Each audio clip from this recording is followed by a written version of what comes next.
ಅನ್ನುವಂತ ಆತಂಕ ಇಡೀ ಜಗತ್ತನ್ನ ಕಾಡ್ತಾ ಇದೆ. ನಡುವೆ ಮತ್ತೊಂದು ಬ್ರೇಕಿಂಗ್ ಅಪ್ಡೇಟ್ ಬರ್ತಾ ಇದೆ. ಕದನ ವಿರಾಮ ಪ್ರಕ್ರಿಯೆ ಆರಂಭದ ಬಗ್ಗೆ ವರದಿಗಳು ಬರ್ತಾ ಇದೆ. ಇರಾನ್ನ ರಾಷ್ಟ್ರೀಯ ಟಿವಿ ವಾಹಿನಿಯಲ್ಲಿ ವರದಿ ಬರ್ತಾ ಇದೆ. ಸ್ಥಳೀಯ ಕಾಲಮಾನ 7:30ಕ್ಕೆ ಪ್ರಕ್ರಿಯೆ ಆರಂಭ ಅಂತ ಹೇಳಲಾಗ್ತಾ ಇದೆ. ಎಷ್ಟು ಮಟ್ಟಿಗೆ ಇದು ನಂಬಿಕೆಗೆ ಅರ್ಹ ಅಂತ ಗೊತ್ತಿಲ್ಲ. ಆದರೆ ಕದನ ವಿರಾಮಕ್ಕೆ ನಾವು ಆರಂಭ ಮಾಡ್ತಾ ಇದ್ದೀವಿ ಅಂತ, ಕದನ ವಿರಾಮ ಪ್ರಕ್ರಿಯೆ ಆರಂಭದ ಬಗ್ಗೆ ರಿಪೋರ್ಟ್ಸ್ ಅಂತೂ ಇರಾನ್ನ ರಾಷ್ಟ್ರೀಯ ಟಿವಿ ಏನಿದೆ ಏಕೈಕ ಮಾಧ್ಯಮ ಅದು. ಇರಾನ್ನಿಂದ ಏನೇ ಸುದ್ದಿ ಗೊತ್ತಾಗಬೇಕಾದ್ರೂ ಅದೊಂದೇ ಏಕೈಕ ಮಾಧ್ಯಮ ಇರುವಂತದ್ದು ಇರಾನ್ನ ನ್ಯಾಷನಲ್ ಟಿವಿ. ಆ ಟಿವಿನಲ್ಲಿ ವರದಿಗಳು ಬರ್ತಾ ಇದೆ ಅಂತ ಹೇಳಲಾಗ್ತಾ ಇದೆ. ಹಾಗಾದ್ರೆ ಇರಾನ್ ನಿಜಕ್ಕೂ ಕದನ ವಿರಾಮಕ್ಕೆ ಒಪ್ಪಿಕೊಳ್ಳುತ್ತಾ? ಒತ್ತಡಗಳಿಗೆ, ಜಾಗತಿಕ ಒತ್ತಡಕ್ಕೆ ಮಣಿದು ಇರಾನ್ ನಿಲ್ಲಿಸುತ್ತಾ? ಅದು ನೋಡಬೇಕಾಗಿದೆ. ಯಾಕಂದ್ರೆ ಈ ಯುದ್ಧ ಕೇವಲ ಪ್ರತಿಷ್ಠೆಯ ವಿಚಾರ ಮಾತ್ರವಲ್ಲ, ಕೇವಲ ಎರಡು ದೇಶಗಳ ನಡುವಿನ ವೈರತ್ವದ ವಿಚಾರ ಮಾತ್ರವಲ್ಲ, ಇದರಲ್ಲಿ ಸಾಕಷ್ಟು ಬೇರೆ ಬೇರೆ ಜಾಗತಿಕ ವಿಚಾರಗಳು ಅಡಗಿದ್ದಾವೆ. ಬೇರೆ ಬೇರೆ ರಾಷ್ಟ್ರಗಳಿಗೆ ತೈಲ ಸರಬರಾಜು ಆಗಬೇಕಾಗಿದೆ. ಇದು ಆಲ್ರೆಡಿ ಡಿಲೇ ಆಗ್ತಾ ಇದೆ. ಯುದ್ಧದ ಸನ್ನಿವೇಶದಿಂದಾಗಿ ಸರಕು ಸಾಗಣೆ ಕೂಡ ಸಾಕಷ್ಟು ವಿಳಂಬ ಆಗ್ತಾ ಇದೆ. ಹೀಗಾಗಿ ಇದಕ್ಕೆ ಹಲವು ಆರ್ಥಿಕ ಆಯಾಮಗಳು ಕೂಡ ಇರೋದ್ರಿಂದ ಹರ್ಮುಜ್ ಜಲಸಂಧಿಯ ಮುಖಾಂತರ ಈ ತೈಲದ ಹಡಗುಗಳು ಪಾಸ್ ಆಗಿ ಬರಬೇಕಾಗತ್ತೆ. ಹಾಗಾಗಿ ಬಹಳ ದೊಡ್ಡ ಆರ್ಥಿಕ ಆಯಾಮವು ಇದಕ್ಕೆ ಇರೋದ್ರಿಂದ ಹೋಗುತ್ತಾ ಅನ್ನುವಂತ ಆತಂಕ ಇಡೀ ಜಗತ್ತನ್ನ ಕಾಡ್ತಾ ಇದೆ. ನಡುವೆ ಮತ್ತೊಂದು ಬ್ರೇಕಿಂಗ್ ಅಪ್ಡೇಟ್ ಬರ್ತಾ ಇದೆ. ಕದನ ವಿರಾಮ ಪ್ರಕ್ರಿಯೆ ಆರಂಭದ ಬಗ್ಗೆ ವರದಿಗಳು ಬರ್ತಾ ಇದೆ. ಇರಾನ್ನ ರಾಷ್ಟ್ರೀಯ ಟಿವಿ ವಾಹಿನಿಯಲ್ಲಿ ವರದಿ ಬರ್ತಾ ಇದೆ. ಸ್ಥಳೀಯ ಕಾಲಮಾನ 7:30ಕ್ಕೆ ಪ್ರಕ್ರಿಯೆ ಆರಂಭ ಅಂತ ಹೇಳಲಾಗ್ತಾ ಇದೆ. ಎಷ್ಟು ಮಟ್ಟಿಗೆ ಇದು ನಂಬಿಕೆಗೆ ಅರ್ಹ ಅಂತ ಗೊತ್ತಿಲ್ಲ.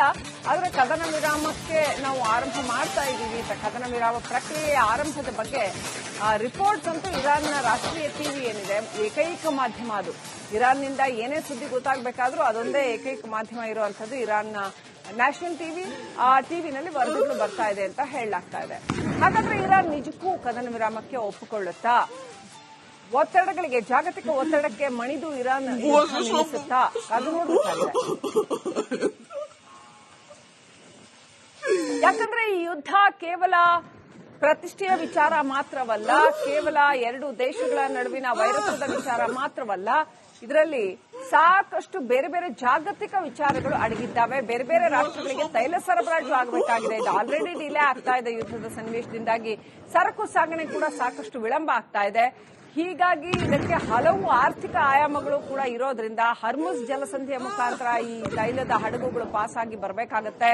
ಹಾಗಾಗಿ ಬಹಳ ದೊಡ್ಡ ಆರ್ಥಿಕ ಆಯಾಮವು ಇದಕ್ಕೆ ಇರೋದ್ರಿಂದ ಹೋಗುತ್ತಾ ಅನ್ನುವಂತ ಆತಂಕ ಇಡೀ ಜಗತ್ತನ್ನ ಕಾಡ್ತಾ ಇದೆ.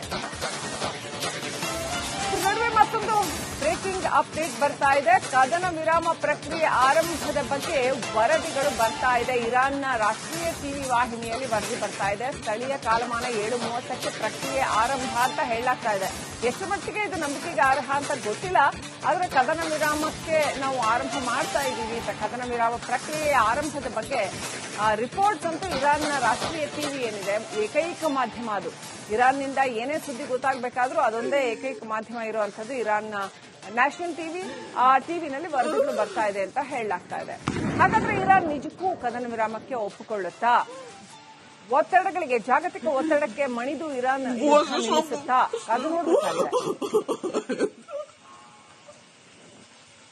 ಯಾಕಂದ್ರೆ ಈ ಯುದ್ಧ ಕೇವಲ ಪ್ರತಿಷ್ಠೆಯ ವಿಚಾರ ಮಾತ್ರವಲ್ಲ, ಕೇವಲ ಎರಡು ದೇಶಗಳ ನಡುವಿನ ವೈರತ್ವದ ವಿಚಾರ ಮಾತ್ರವಲ್ಲ, ಇದರಲ್ಲಿ ಸಾಕಷ್ಟು ಬೇರೆ ಬೇರೆ ಜಾಗತಿಕ ವಿಚಾರಗಳು ಅಡಗಿದ್ದಾವೆ. ಬೇರೆ ಬೇರೆ ರಾಷ್ಟ್ರಗಳಿಗೆ ತೈಲ ಸರಬರಾಜು ಆಗಬೇಕಾಗಿದೆ. ಇದು ಆಲ್ರೆಡಿ ಡಿಲೇ ಆಗ್ತಾ ಇದೆ. ಯುದ್ಧದ ಸನ್ನಿವೇಶದಿಂದಾಗಿ ಸರಕು ಸಾಗಣೆ ಕೂಡ ಸಾಕಷ್ಟು ವಿಳಂಬ ಆಗ್ತಾ ಇದೆ.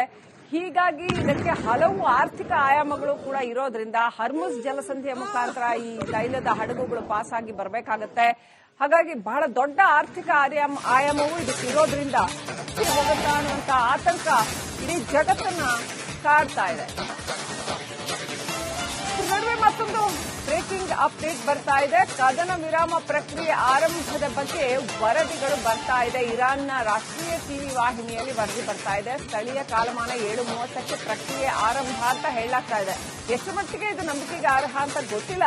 ಆದರೆ ಕದನ ವಿರಾಮಕ್ಕೆ ನಾವು ಆರಂಭ ಮಾಡ್ತಾ ಇದ್ದೀವಿ ಅಂತ, ಕದನ ವಿರಾಮ ಪ್ರಕ್ರಿಯೆ ಆರಂಭದ ಬಗ್ಗೆ ರಿಪೋರ್ಟ್ಸ್ ಅಂತೂ ಇರಾನ್ನ ರಾಷ್ಟ್ರೀಯ ಟಿವಿ ಏನಿದೆ ಏಕೈಕ ಮಾಧ್ಯಮ ಅದು. ಇರಾನ್ನಿಂದ ಏನೇ ಸುದ್ದಿ ಗೊತ್ತಾಗಬೇಕಾದ್ರೂ ಅದೊಂದೇ ಏಕೈಕ ಮಾಧ್ಯಮ ಇರುವಂತದ್ದು ಇರಾನ್ನ ನ್ಯಾಷನಲ್ ಟಿವಿನಲ್ಲಿ ವರದಿಗಳು ಬರ್ತಾ ಇದೆ ಅಂತ ಹೇಳಲಾಗ್ತಾ ಇದೆ. ಹಾಗಾದ್ರೆ ಇರಾನ್ ನಿಜಕ್ಕೂ ಕದನ ವಿರಾಮಕ್ಕೆ ಒಪ್ಪಿಕೊಳ್ಳುತ್ತಾ? ಒತ್ತಡಗಳಿಗೆ, ಜಾಗತಿಕ ಒತ್ತಡಕ್ಕೆ ಮಣಿದು ಇರಾನ್ ನಿಲ್ಲಿಸುತ್ತಾ? ಅದು ನೋಡಬೇಕಾಗಿದೆ.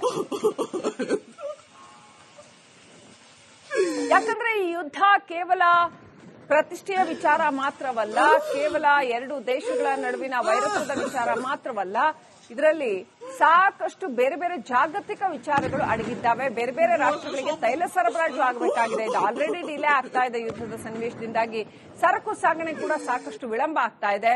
ಹೀಗಾಗಿ ಇದಕ್ಕೆ ಹಲವು ಆರ್ಥಿಕ ಆಯಾಮಗಳು ಕೂಡ ಇರೋದ್ರಿಂದ ಹರ್ಮುಜ್ ಜಲಸಂಧಿಯ ಮುಖಾಂತರ ಈ ತೈಲದ ಹಡಗುಗಳು ಪಾಸ್ ಆಗಿ ಬರಬೇಕಾಗತ್ತೆ. ಹಾಗಾಗಿ ಬಹಳ ದೊಡ್ಡ ಆರ್ಥಿಕ ಆಯಾಮವು ಇದಕ್ಕೆ ಇರೋದ್ರಿಂದ ಹೋಗುತ್ತಾ ಅನ್ನುವಂತ ಆತಂಕ ಇಡೀ ಜಗತ್ತನ್ನ ಕಾಡ್ತಾ ಇದೆ. ನಡುವೆ ಮತ್ತೊಂದು ಬ್ರೇಕಿಂಗ್ ಅಪ್ಡೇಟ್ ಬರ್ತಾ ಇದೆ. ಕದನ ವಿರಾಮ ಪ್ರಕ್ರಿಯೆ ಆರಂಭದ ಬಗ್ಗೆ ವರದಿಗಳು ಬರ್ತಾ ಇದೆ. ಇರಾನ್ನ ರಾಷ್ಟ್ರೀಯ ಟಿವಿ ವಾಹಿನಿಯಲ್ಲಿ ವರದಿ ಬರ್ತಾ ಇದೆ. ಸ್ಥಳೀಯ ಕಾಲಮಾನ 7:30ಕ್ಕೆ ಪ್ರಕ್ರಿಯೆ ಆರಂಭ ಅಂತ ಹೇಳಲಾಗ್ತಾ ಇದೆ. ಎಷ್ಟು ಮಟ್ಟಿಗೆ ಇದು ನಂಬಿಕೆಗೆ ಅರ್ಹ ಅಂತ ಗೊತ್ತಿಲ್ಲ. ಆದರೆ ಕದನ ವಿರಾಮಕ್ಕೆ ನಾವು ಆರಂಭ ಮಾಡ್ತಾ ಇದ್ದೀವಿ. ಕದನ ವಿರಾಮ ಪ್ರಕ್ರಿಯೆಯ ಆರಂಭದ ಬಗ್ಗೆ ರಿಪೋರ್ಟ್ಸ್ ಅಂತೂ ಇರಾನ್ನ ರಾಷ್ಟ್ರೀಯ ಟಿವಿ ಏನಿದೆ, ಏಕೈಕ ಮಾಧ್ಯಮ ಅದು. ಇರಾನ್ನಿಂದ ಏನೇ ಸುದ್ದಿ ಗೊತ್ತಾಗಬೇಕಾದ್ರೂ ಅದೊಂದೇ ಏಕೈಕ ಮಾಧ್ಯಮ ಇರುವಂತದ್ದು ಇರಾನ್ನ ನ್ಯಾಷನಲ್ ಟಿವಿನಲ್ಲಿ ವರದಿಗಳು ಬರ್ತಾ ಇದೆ ಅಂತ ಹೇಳಲಾಗ್ತಾ ಇದೆ. ಹಾಗಾದ್ರೆ ಇರಾನ್ ನಿಜಕ್ಕೂ ಕದನ ವಿರಾಮಕ್ಕೆ ಒಪ್ಪಿಕೊಳ್ಳುತ್ತಾ? ಒತ್ತಡಗಳಿಗೆ, ಜಾಗತಿಕ ಒತ್ತಡಕ್ಕೆ ಮಣಿದು ಇರಾನ್ ನಿಲ್ಲಿಸುತ್ತಾ? ಅದು ನೋಡಬೇಕಾಗಿದೆ.